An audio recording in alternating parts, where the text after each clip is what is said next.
You've got a guard on that? Huh? Let me see that thing. Okay, yeah.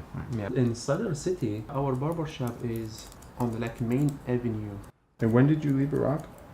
In 2004 in April. Yeah, that was when the Mahdi army was really putting up its resistance. What did you learn, Christian, about that? The only reason that there was an election, which the Shia parties then won and dominated the Iraqi government, was because the Shia masses demanded it. The original plan was to have a whole hand-picked government that was just going to be U.S. hand-picked, and the Sunnis boycotted the election, so they had no participation in the government. That was a mistake on their part. But yeah, then Maliki... He doesn't know anything. This guy, he sells necklaces and rings. And then he has like a grocery store or a bakery. Before running Iraq, that's what he had, like a small business. Exactly. It's an unbelievable crime what the U.S. has done to Iraq, and it's hard for Americans to see this as the result of the U.S. because we're not carpet bombing Iraq, right? The way that 100,000 plus Iraqis died was at each other's hands during the Sectarian War. But what were the conditions that created the Sectarian War? Well, they were completely produced by the United States intervention and the total lack of a plan and the arrogance of the Bush administration in thinking that all you had to do was release the inner American in everyone, get rid of the Ba'athist regime, that nationalism, that religion, that sectarian divisions, none of this would matter. They did not even have people speaking Arabic. I mean, the reason I went to Iraq was because I wanted to understand U.S. foreign policy. I wanted to understand the role of U.S. power in the global system now. And I thought that, that war was a real turning point. And it was going to reveal a lot about not just what was going on in Iraq, but the future contours of global power. Right. Are you afraid from ISIS, all that militias? They have a lot of weapons today. And they got all that. Yeah, they took all those weapons. They took more weapons when they took Ramadi. Is it how you see the future? I mean, ISIS is in many ways organic, but it's also the product of a reaction to the sectarian war and all this kind of stuff. But it's also they get support from Gulf states. To be honest, I'm not optimistic about the future. And nobody learned from their mistakes.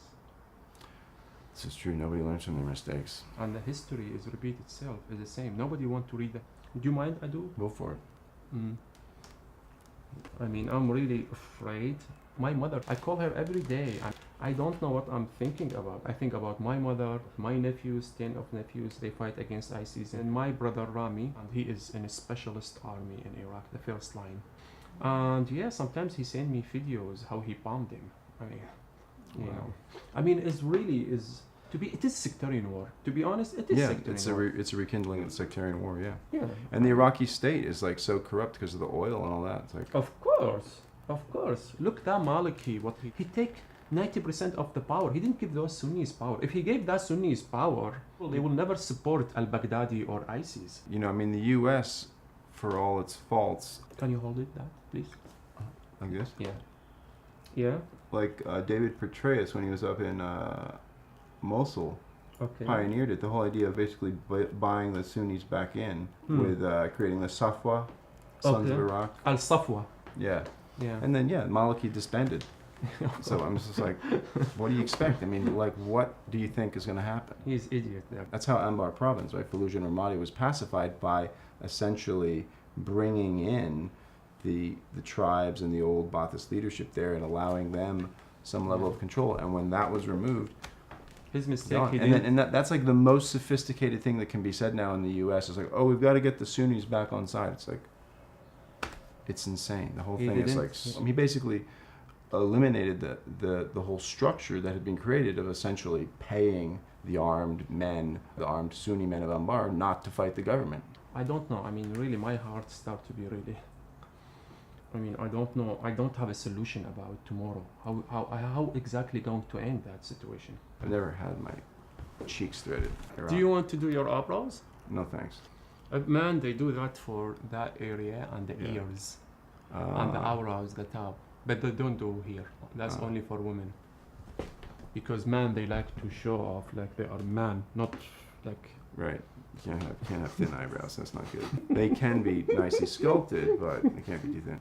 Saddam Hussein, he used to have a good eyebrows. And his mustache, he used to work a lot in his mustache. In It's a Iraq, famous mustache feature. is big deal, right? This is true, yeah. And he used to do that, Saddam. Particularly in Ba'athist times. Mustache is scary. If mustache here, those people means works for Saddam. Huh. And they are really scary. Nobody talk to them. Mukhabarat. Mukhabarat. You know the word, mukhabarat. Yeah. Security intelligence. I have eyebrows left. You haven't taken them? Okay, good. I do. You have very nice eyebrows. Oh, thank you very much. Yeah.